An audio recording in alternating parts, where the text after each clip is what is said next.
push for control. When you're asking, what's going on with the gold market? It's a push for control.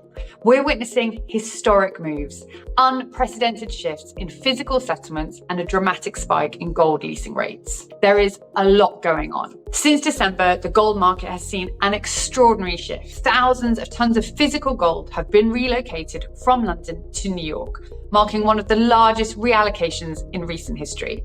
And to put that into perspective, JP Morgan alone is preparing to deliver $4 billion worth of physical gold, one of the largest shipments in history. Why? Who is behind these massive purchases? Because the rush to own gold isn't because of the price.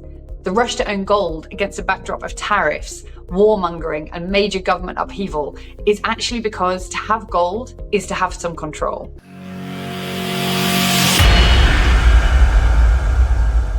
Today, we'll look at these massive purchases and the upending of the physical gold market. We'll ask again, why are they happening? And then maybe derive a bit of insight from someone I wouldn't usually call on for inspiration, John Maynard Keynes. And then stick around for a bit of a cheeky story. So the tons and tons and tons of gold moving across the Atlantic, we're a few weeks into this and still everyone is asking why. Well, it could be tied to a potential audit of Fort Knox, even though that idea has officially been put to bed. Others believe it's financial institutions simply positioning themselves for the Basel III.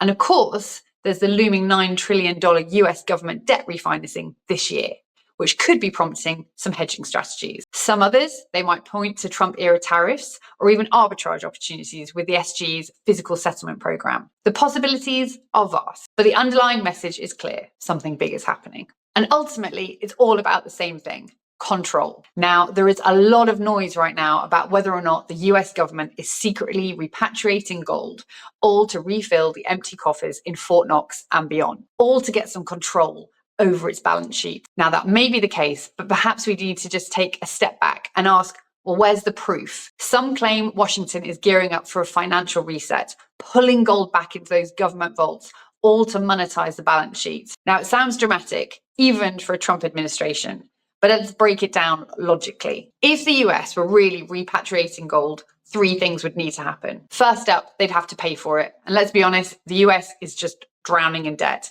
and even the interest payments are becoming a problem. Secondly, that gold would have to be physically moving into those government-controlled vaults, and we don't see any clear evidence of that. No one has actually been to see these vaults. And most importantly, where is the hard proof? Receipts, documentation, something solid. But right now, all we have is our speculation. And until we see undeniable proof, well, the whole idea is just that. It's just an idea. But here is what we do know. US banks and institutions are loading up on physical gold at a pace that we haven't seen since the COVID liquidity crisis of 2020. A staggering 2,000 tons of gold has moved from London to New York since December. And market participants are actively repositioning ahead of possible US tariffs, ensuring that they have access to this physical gold before any new trade restrictions take effect. Now, if tariffs are announced, the US may have no choice but to revalue gold to shore up its balance sheet. And of course, historically, a revaluation of gold has been used to reset financial systems. Think about Roosevelt in 1933 or Nixon in 71. The US is running out of options to manage its debt crisis, and gold revaluation may just be one of the last levers that they've got left. And if that happens, the price of gold could move significantly higher, something we discussed in a previous video. Now, while all of this is happening, Russia, China, and the rest of the BRICs, they're watching closely, because not only have they all been buying and hoarding gold at record rates, but China has been quietly devaluing their currency since the US election. Nearly $82 billion of capital fled China in December alone, much of it moving into gold and crypto. And the trade war isn't just heating up, it's entering a new phase, hot, where control over critical resources, commodities, and currencies will determine the next global power shift. See the recent US-Ukraine deal for more. But here's the bigger question. What happens when the financial shell game finally collapses? It's big boy pants time, and we need to be readying ourselves to be in control. Could the price of gold surge as economic pressures mount? And is the US Treasury positioning itself to take advantage of a revaluation scenario? Fort Knox, once that backbone of America's financial strength, is rumored to be filled with subpar, rehypothecated bars. And if that's true, it's basically a quiet default. And at the same time, the US is really running out of options to avoid this Treasury and dollar crisis. So what if the only way out is to dramatically increase the price of gold? An official gold revaluation wouldn't just be a domestic event. It could ripple through global markets, reshaping trade balances and international financial policies. Now, historically, when gold is at the center of finance, trade surpluses and deficits, they have to be settled in gold. And that's a can Washington has managed to kick down the road for decades. But time is wearing thin, and we're already seeing some clear signs of desperation. We've got massive cost-cutting efforts happening across the US government, unusual Musk-like experiments like Bitcoin sovereign wealth funds. We've got tariffs aimed at apparently fixing these trade imbalances,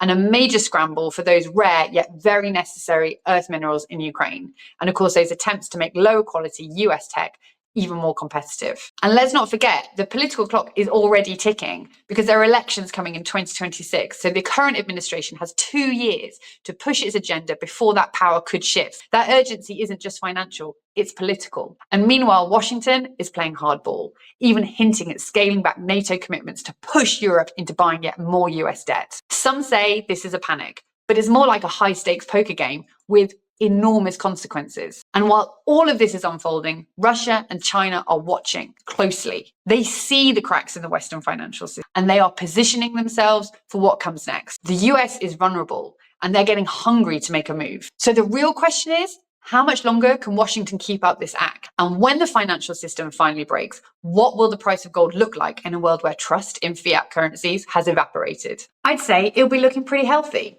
because what we're seeing here isn't any concern about the gold price.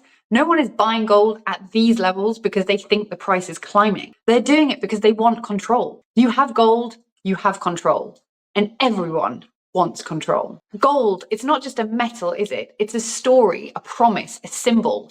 For thousands of years, we've been drawn to it, and not just for its shine or its rarity, but for something deeper, something that speaks to us when the world feels uncertain. And it's no wonder that that fascination with gold is climbing again. Look around you. The world feels unpredictable. Economies shift, currencies wobble, and geopolitics, well, that's a storm we're all trying to weather. In times like these, gold becomes more than an investment. It becomes a refuge. But this isn't new. We've always been fascinated by gold. John Maynard Keynes, one of the most popular economists of the 20th century, he saw it too. He called it auri sacra fames, an accursed hunger for gold. He borrowed the phrase from Virgil, and it's kind of perfect, isn't it? That hunger, that obsession, that need to hold on to something that we believe will protect us. Keynes saw it as a fixation, a kind of cloak that we wrap around our fears. When he wrote about it, he said that gold had become part of the apparatus of conservatism. It wasn't just a metal anymore. It was a symbol of stability, of tradition, of safety.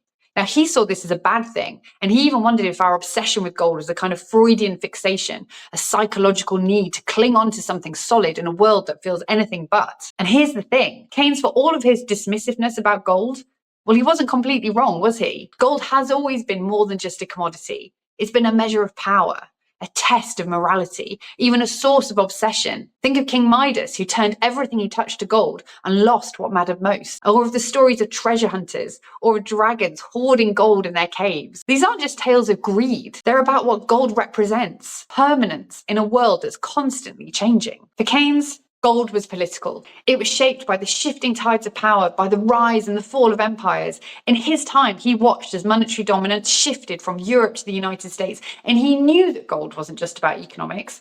It was also about control. Now, of course, we see this in the way that gold ownership is encouraged, the way that the difference between China, the authoritarian country, and the United States, a democracy, in terms of how gold possession lies in where each country places its restriction. The US builds its wall around the COMEX, discouraging physical delivery of gold, whereas China, on the other hand, encourages its citizens to own gold, but builds a wall around the country, making it difficult for people to take their gold out. Now, of course, this is a reflection of their respective governing styles. China explicitly dictates what you can and can't do, while the US gives the illusion of, but changes the rules when things get out of hand. Central banks and bullion banks, they hold gold because it is a critical mechanism for maintaining control over the financial system.